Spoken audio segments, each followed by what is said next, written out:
CO साहब, जब हमारा पेपर सही है, खतियानी ज़मीन है और खतियानी ज़मीन में ख़रीदे हैं, इसी प्लॉट में दूसरे आदमी का अगर दखल खारिज हो गया, हमारा क्यों नहीं होगा?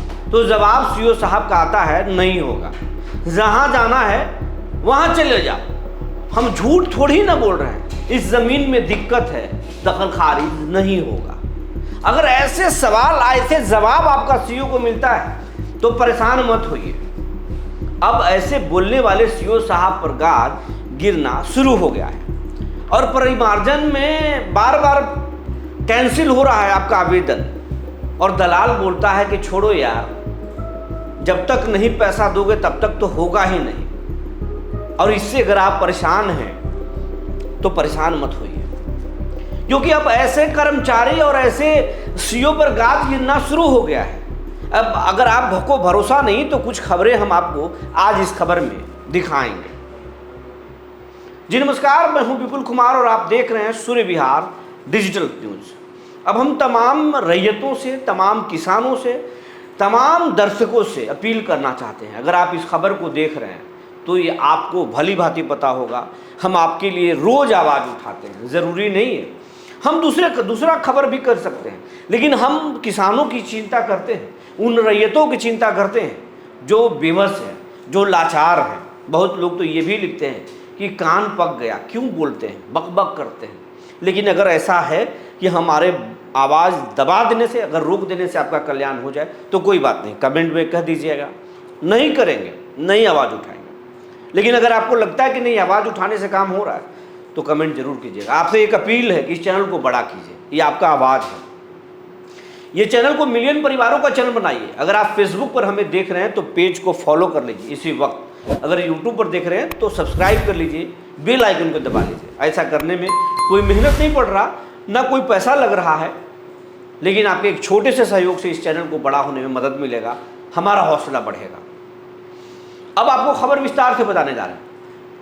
बड़े पैमाने पर ज़मीनों के दखल खारिज में खेल चल रहा है। अगर आप पैसे दे लिए सीओ साहब को तो फिर आपका दखल खारिज हो जाएगा, कोई झंझट नहीं। अगर गड़बड़ ज़मीन है तब भी हो जाएगा, बकास ज़मीनों का भी हो जाएगा। होता है, अगर जांच करेंगे तो बड़े पैमाने पर बकास ज़मीन रैयती बन चुके हैं। गरमजरुआ मालिक ज़मीन का पहले धड़ाधड़ हो रहा था, अभी भी कुछ जगह पर हो रहा है, लेकिन बड़े पैमाने पर अब कहा जा रहा है कि रोका जा रहा है।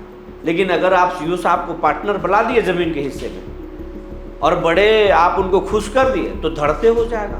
ये कहानी भी आम तो आम हो गया है।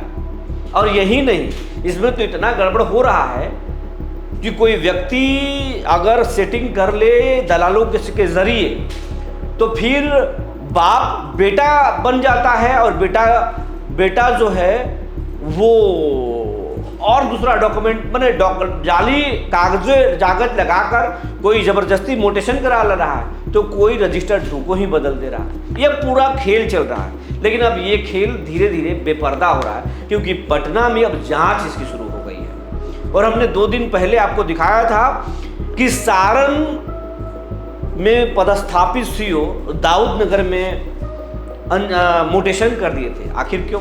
क्या उनके डोंगल का, कुछ लोगों ने हमारे खबर में लिखा कि डोंगल का चार्ज नहीं दिए होंगे और किसी ने कर दिया। कोई बात नहीं, हुआ तो अभी तो जांच का विषय है। आखिर सरकार अगर ऐसा था तो सरकार ने फिर निलंबित क्यों किया? और यही नहीं, इस तरह के गड़बड़ झालों की शिकायत लगातार है और दर्जनों लोगों को, 50 से ज़्यादा सीओ पर अब तक कार्रवाई सरकार कर दी है। और कहा जा रहा है कि 182 ऐसे सीओ चिन्हित किए गए हैं और करीब 250 से 300 ऐसे राजस्व कर्मचारी चिन्हित किए गए हैं जो गलत राजस्व कर्मचारी गलत रिपोर्टिंग कर रहे हैं। किसी के मापी रिपोर्ट में तो किसी के दखल खारिज कराने में, मोटेशन कराने में गलत रिपोर्टिंग हो रहा है। वैसे 250 से 300 राजस्व कर्मचारी को चिन्हित किया गया। धीरे धीरे उन पर कार्रवाई होगी, फेज बाय फेज हो रहा है।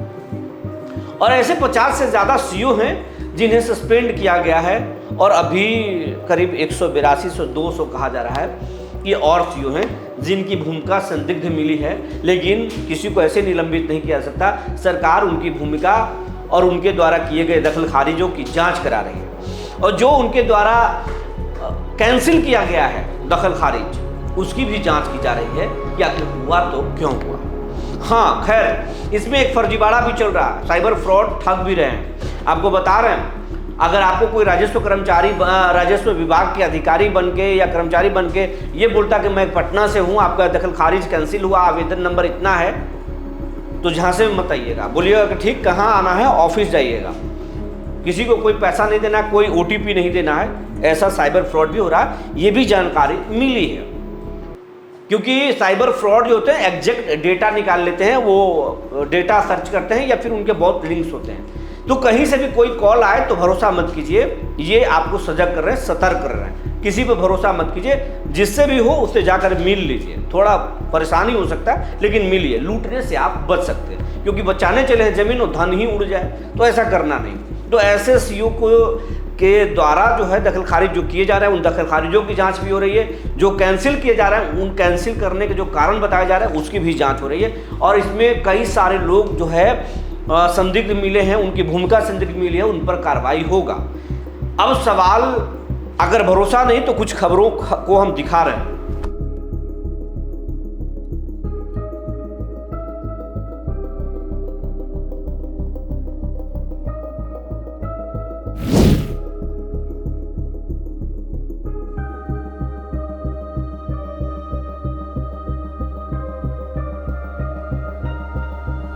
ये आप खबर कुछ देख लिए, अलग अलग CO पर अलग अलग कारणों से, किसी पे को फर्जी जमीन के मामले में दखल खारिज करने के मामले में, तो किसी को गलत करने के मामले में कार्रवाई की गई है। लेकिन अगर आपको अब बताना ये चाहते हैं कि अगर आपके साथ भी ऐसा हो रहा है कि दखल खारिज नहीं हो रहा है, तो आप उससे कारण पूछिए, दखल खारिज क्यों नहीं हो रहा। अगर आपके ही उसी प्लॉट, उसी खाता में, उसी प्लॉट के बगल वाले प्लॉट में दखल खारिज हुआ है तो फिर क्यों नहीं होगा, उसके कारण आप पूछें, कारण को नोट कर लें और शिकायत करें। सहयोग पोर्टल पर शिकायत करें या फिर अपने DM से मिले, और नहीं हो तो अगर जा सकते हैं तो पटना जाकर दिलीप जायसवाल से मिलिए, या मुख्यमंत्री के कार्यालय में जो टोल फ्री नंबर है उस पर भी अपना शिकायत दर्ज कीजिए, आपको राहत मिलेगा। खैर, कुछ लोग कमेंट में ये भी बता रहे हैं कि सहयोग पोर्टल से हमें कोर्ट जाने की सलाह दी जा रही है। अगर ऐसा कहा जा रहा है, कोई अधिकारी अगर मिसगाइड कर रहा है, पटना से नहीं किया जा रहा होगा, अगर कोई अधिकारी ऐसा कर रहे हैं तो उसके लीगल कारण जानिए, पूछिए कोर्ट जाने की बात। अगर कोई लीगल वकील से मिलिए कि क्या हकीकत में कोर्ट जाया जा सकता है, या प्रशासनिक अधिकारी अगर ठीक कर सकते हैं। अगर प्रशासनिक अधिकारी ठीक कर सकते हैं तो फिर आप जा करके मंत्री से मिलिए, सेक्रेटरी से मिलिए और बोलिए कि यहाँ से गलत रिपोर्टिंग हो रही है, वहाँ भी एक्शन होगा। ये आपको बताने जा रहे हैं। कोई सरकार को टहला नहीं सकता, भरमा नहीं सकता। हो सकता है कि इतना बड़ा सिस्टम है और लाखों ने, करोड़ों लोगों की ये समस्या है, मसला है, तो सरकार हर एक आवेदन पर ध्यान नहीं दे रही। मुख्यमंत्री ध्यान नहीं दे सकते, दिलीप जायसवाल मंत्री जो इस विभाग के हैं वो नहीं दे सकते हैं, सेक्रेटरी नहीं दे सकते हैं। लेकिन अगर आप शिकायत करेंगे तो ज़रूर संज्ञान लिया जाएगा। तो आप टेंशन छोड़िए, आप लीगल कारण को पूछिए क्या वजह है, और उस वजह को वकील से किसी से पूछिए, वो समझिए। और उसके बाद में अगर ये लगता है कि नहीं प्रशासनिक अधिकारी ही अंचल से या फिर जिला स्तर से परेशान किया जा रहा है, तो फिर इस मामले में जाकर मंत्री से मिलिए, आपका कल्याण होगा, परेशानी आपको खत्म हो जाएगा। तो ये तमाम सारी चीज़ें हैं। और परिमार्जन में भी बार बार कैंसिल हो रहा है और कुछ दूसरे लोगों का हो गया, तो इसकी भी ड्राफ्ट बनाइए और जाकर शिकायत कीजिए सहयोग पोर्टल पर। सहयोग पोर्टल पर परिमार्जन में भी कोर्ट जाने की सलाह दिया जा रहा है, तो फिर अवश्य तौर पर आप शिकायत कीजिए मंत्री के पास, अपने DM के पास कीजिए। पहले DM से अगर सोल्यूशन नहीं निकलता है जाकर मंत्री के पास कीजिए, सेक्रेटरी के पास कीजिए, न्याय निश्चित तौर पर मिलेगा।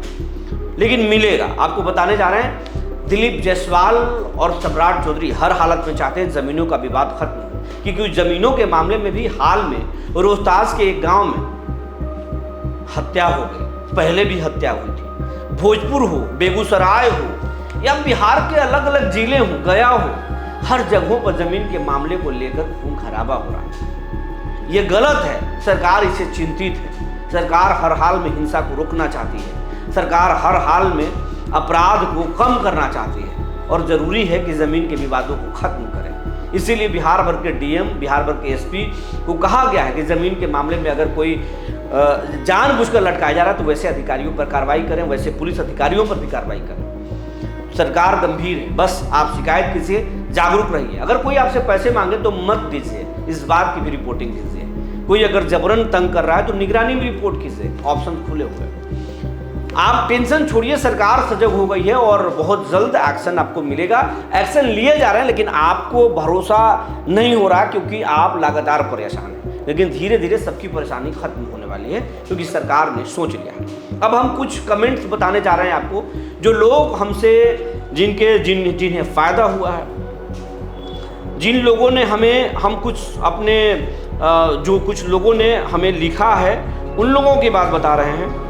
कुछ लोगों ने हमें लिखा है, एक हैं ये कटिहार से हैं, ये बोल रहे हैं कि डेरा शाही समाधान पटियाला की लागत लगभग 500 करोड़ की संपत्ति पर कथित अनियमितताएं, चुनिंदा बेदखली और मीडिया के जांच के अनुरोध कर रहे हैं ये, और ये बात ये लिख रहे हैं। और उसके बाद में खबरों में कमेंट्स में भी बहुत बड़े पैमाने पर लोगों ने शिकायत किया है और लिखा है कि सरकार तक बात को पहुँचाएँ। ये गोविंद मंडल मांझी हैं, ये लिखते हैं कि हमारे गाँव में भी पर्चा वाले 25 आदमी हैं जिनको ज़मीन पर कब्जा नहीं मिल रहा।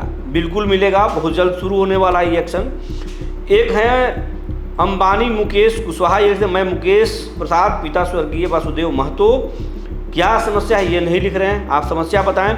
अजय कुमार शर्मा है, सरकार कहाँ ज़मीन देगी, जार कई लोगों कंट्रोल हो रहा है। अब इनकी बात को हम नहीं समझ पा रहे हैं। धर्मेंद्र सहनी है, लिख रहे हैं जो जमीन आपको पर्चा मिला है कोई हथिया के रखा है, ये बहुत सारे लोग हैं। एक लिख रहे हैं धर्मू इनका नाम, ये लिख रहे हैं कि आपका नंबर चाहिए, सहरसा जिला से बोल रहा हूँ, समस्या लिखिए। हम नंबर अगर बांटेंगे हज़ारों लोग मुझे रोज़ फ़ोन करेंगे, मुश्किल हो जाएगा, परेशानी हो जाएगा। वर्चुअल तरीके से बहुत जल्द जुड़ेंगे आप लोगों से।